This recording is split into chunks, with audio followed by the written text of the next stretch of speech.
Alright guys, so we're going to talk about Esther's rework. Her old version is on the right, new version is on the left.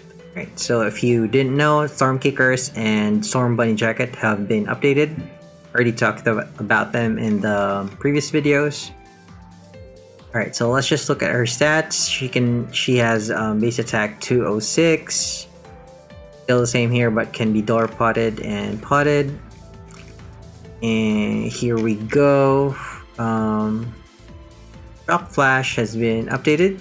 It now does 25 to all enemies instead of 3. Alright, that's good. Shatter Arms.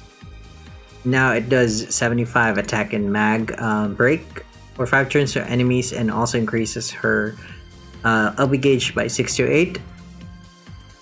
And then Shatter Guard also increased to 75 instead of 50. Shock Reflex does more damage now, 10 and 15 as opposed to 0.8 and 1.6. Charge Protection also adds mitigate damage taken 50% for 1 turn to caster, and the defense has been increased by 100%.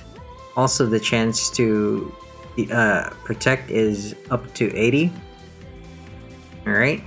And then Stormbrand does more damage, 25 as opposed to 2.8. And it increases physical damage, lightning damage, 15% for 5 turns to caster. So that's a lightning amplification skill via Stormbrand. Old skill didn't have any lightning amp.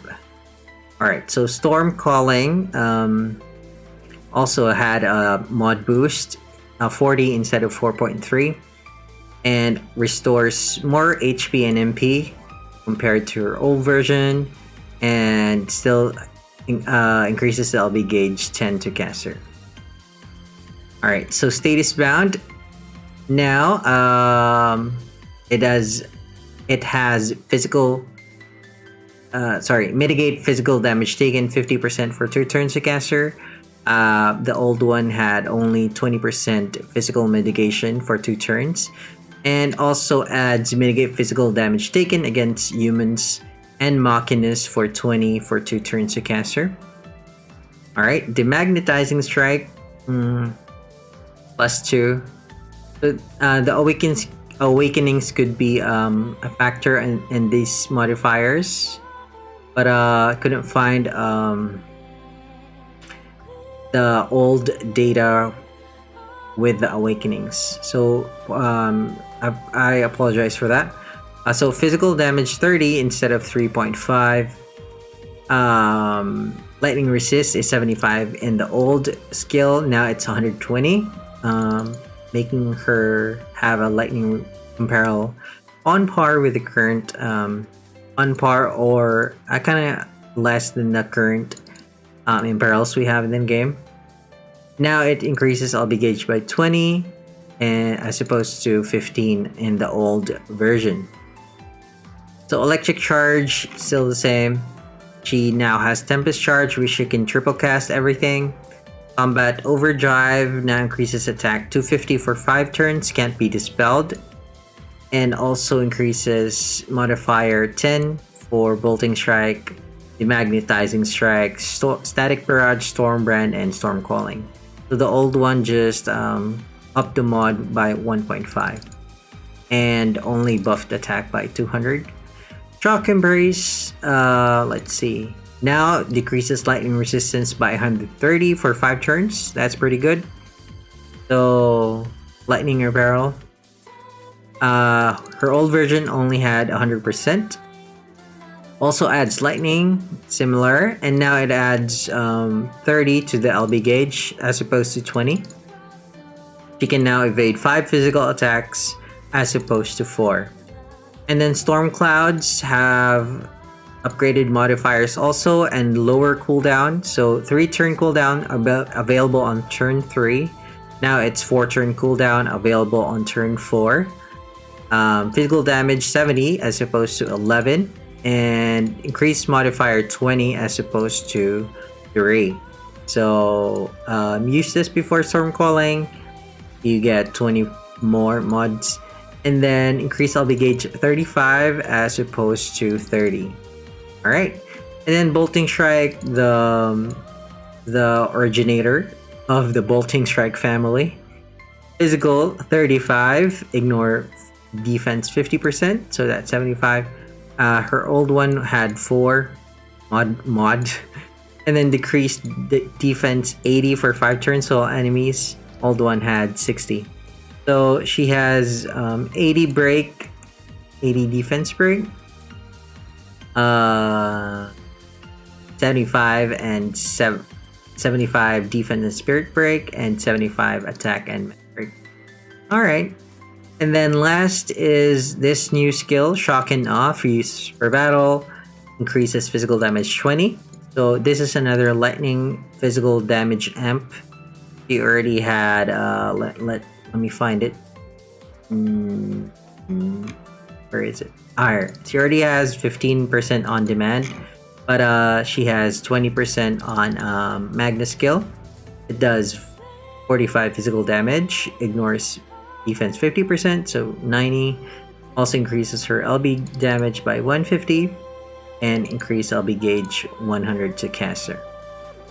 Alright, so those are the main upgrades that she got in her skills.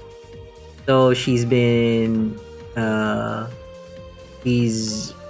upgraded in her lightning damage, and also the LB damage buff will greatly help her do damage with her LB. This video is sponsored by Amazon Coins. Get 10,000 Amazon Coins for $80 instead of $100. That's a savings of 20%. You can use the Amazon Coins to buy Lapis for FFBE. I place a link in the description below. Check it out after you watch the video. Alright, so let's see if she has any upgrades in her passives. So same, right? Alright, same. This one, Overcharge. I'm not sure if it's because of the Awakening +2, but I think it's Awakening. Our Reverse Polarity is still the same. Magnetic Grip. Phase Shift. Still the same. Ancient Figure.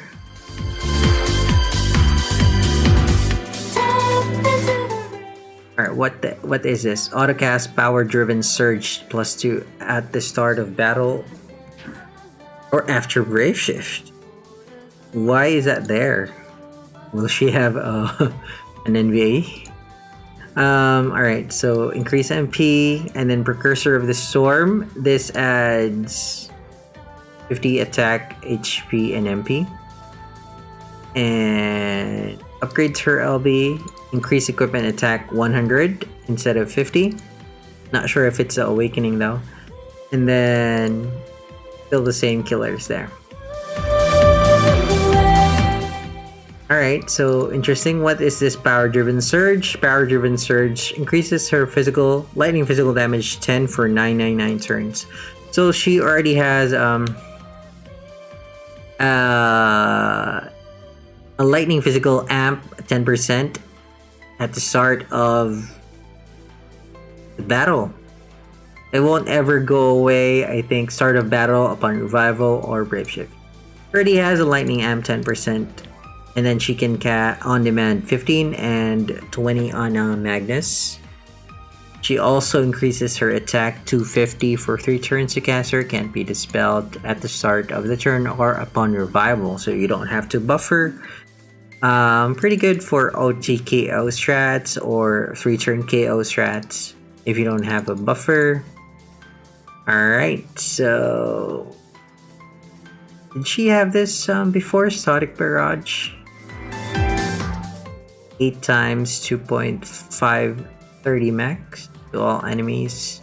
Decrease attack, defense, spirit, and mag. So this is activated by Reverse Polarity. This one, right? Reverse Polarity. Static Barrage. Oh, she already had that before. Alright, so let's go on to her Um. Oh, here they are. They are here. I was looking for them. All right. Demagnetizing strength. All right. So the modifiers here are still small. So those figures are a good upgrade from the old ones.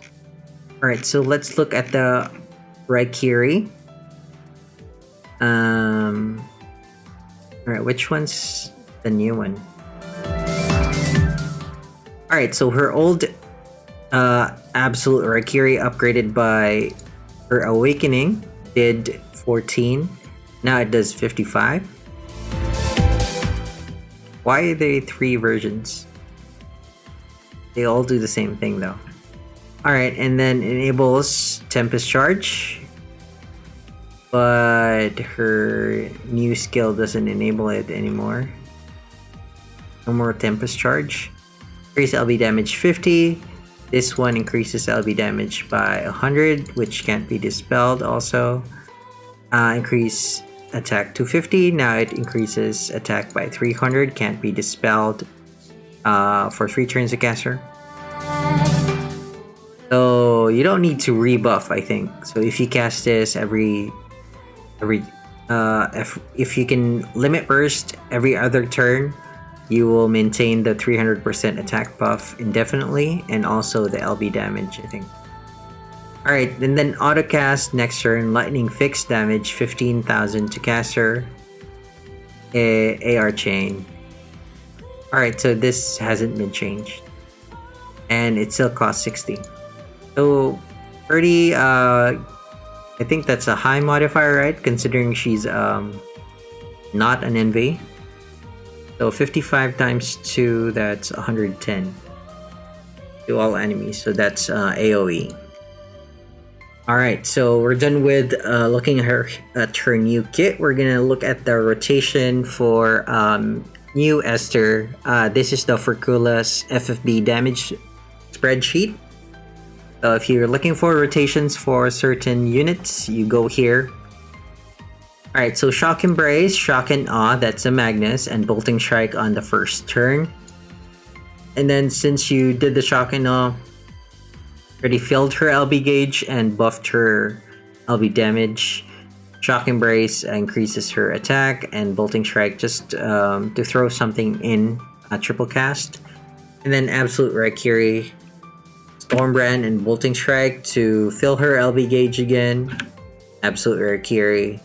Shock and Awe, again, since I think the LB damage buff has expired, and then Bolting Strike again. So essentially, every other turn you are firing off her LB until you run out of Shock and Awe Magnuses, which is on the last use is on 9. So it'll last for 3 turns, right? So the LB buff, let me just check.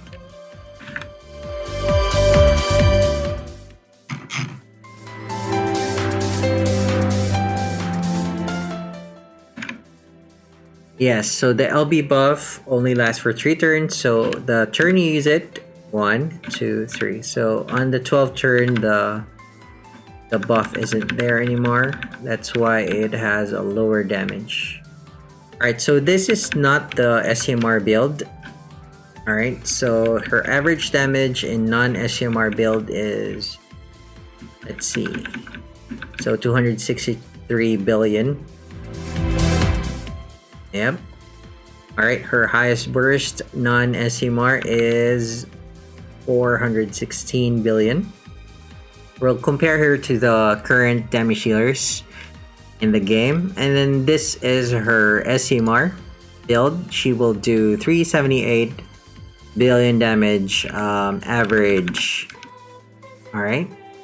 And then when her burst is 674 billion. Alright. So burst happens during her highest damage is her LB. So set it up. LB, set up again, LB, Alright, so right after Shock and All Magnus, that's the highest damage LB.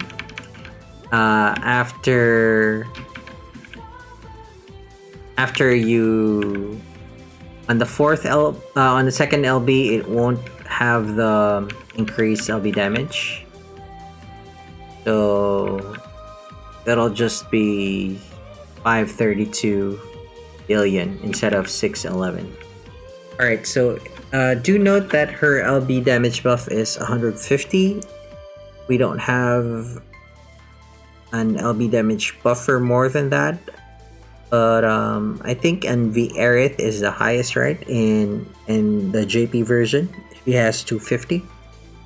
So Esther could benefit from the 250 buff, since she's mainly an LB damage healer. All right, so 2, 4, and then 2, 6, and 10 absolute Raikiri will do the maximum damage. Alright, and then after that, her damage will go down or plummet, since she will have no more uses of Shock and Awe, which only has 3 limited use.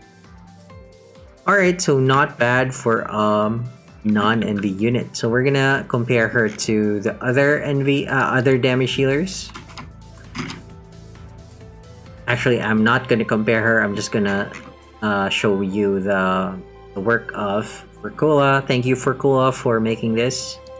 So right now, the highest average damage per turn is Venera.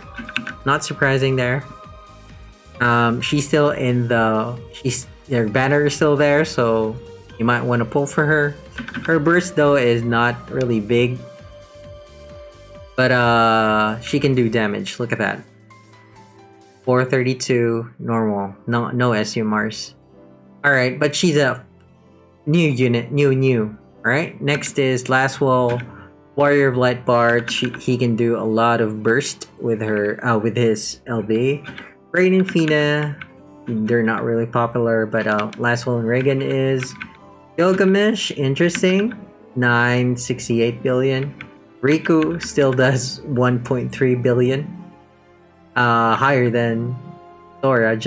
Sora is higher than him, just a bit. And then Tifa, 974. All right, so where is Esther? She's here in number 19. She does 674, 666. Not sure why is it 674 here, and then her sheet says 611. But whatever.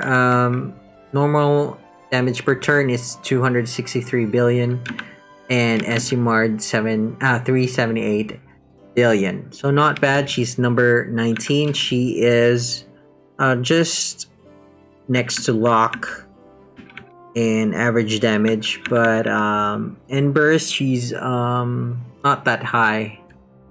So you can't really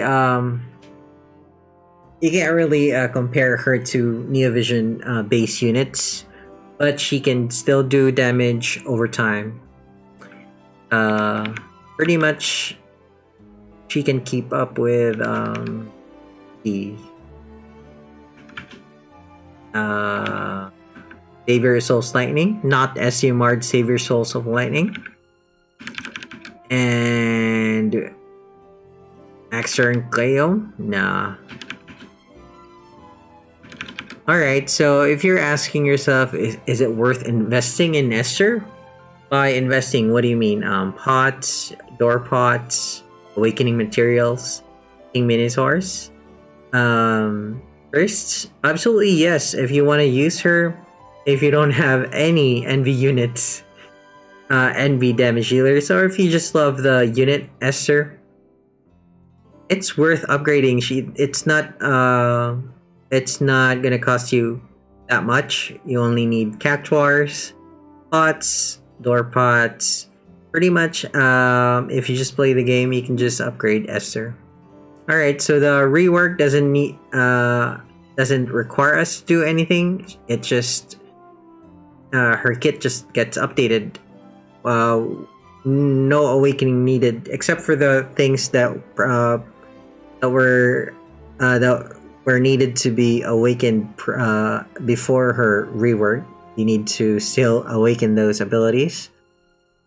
Alright, so that's Esther in a nutshell.